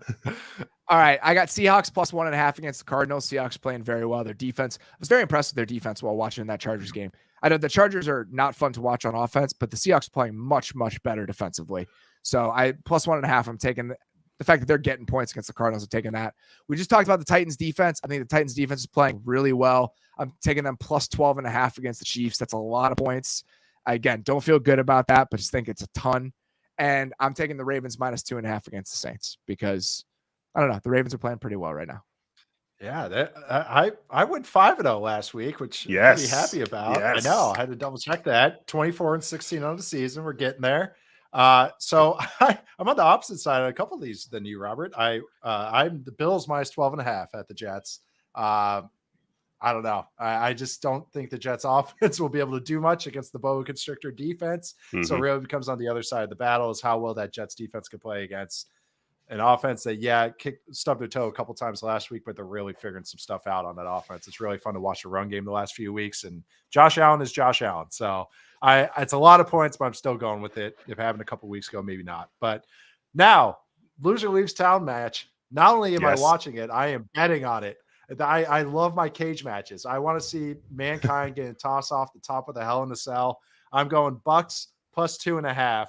hosting the Rams. I was taking whoever's getting the points. -2.5. So the Bucks are -2.5. -2.5. I just went against exactly what I'm saying here. Rams +2.5. I'm sorry. And I got to switch that. Rams +2.5. Taking whoever's giving the points here. Just think this is going to be an ugly rock fight. I do think that Bucks defense is mighty good. But I think it's going to be a low scoring game where it's just going to be a rock fight. So I'm just going to, whoever gave the points there. Now, home favorite here, Patriots -5.5 hosting the Colts. I'm just betting against the Colts. That's my strategy here. Betting against the Colts. Great choice. Yeah, it works. It works. That works. And I think the Patriots team, just because we got caught up in the Bailey Zappi, Mac Jones discussion, I think the offense is efficient enough. And I do think that defense makes it really tough, especially against a unit that's not doing well. I'm also on with the Seahawks. I do think they're playing well. Defense has picked up, especially in this past month. They're one of the better defenses too in the last few weeks. And I think Geno is playing legit ball. It's not just a fun story. Geno is playing exceptional football right now. Like he would legit Pro Bowl level quarterback play from there. I think it's a good offense. So I'm going to I can't believe that they're actually getting points. Then going with the Saints, I'm on the opposite side of this one. I have no idea what to make of the Saints. I do think that they match up defensively decently against this Ravens offense as far as how they like to have guys off the ball. If I go against the run game, they're fine kind of having some heavy bodies in there. I like the linebackers for the Saints. I think that matches up well against that Ravens offense. So I'm going with the Saints +2.5, also at home in the Superdome. So that's where I'm going with that one. There we go. There we go. Before I give my picks, I just got to say, I feel like this hat looks kind of ridiculous, but Robert, you have an excellent head of hair. Nate, your hair is totally fine. And I've got classic 38-year-old male pattern baldness. So I got to do something.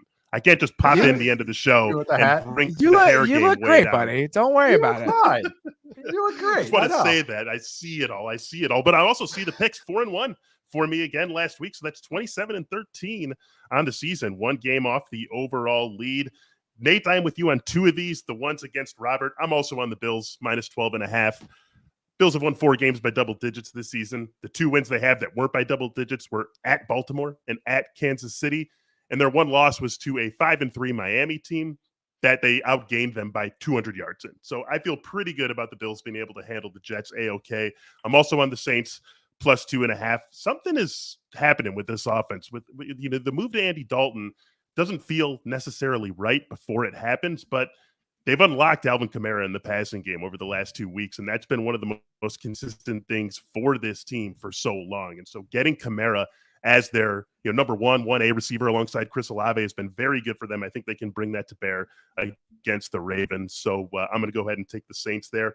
Dolphins minus 4.5 against the Bears. Bears trade out Roquan Smith. They trade out Robert Quinn. I think they're going to have a whole lot of trouble slowing down what Miami has been able to do really all season when they've had a healthy Tua. So I like that one a little bit.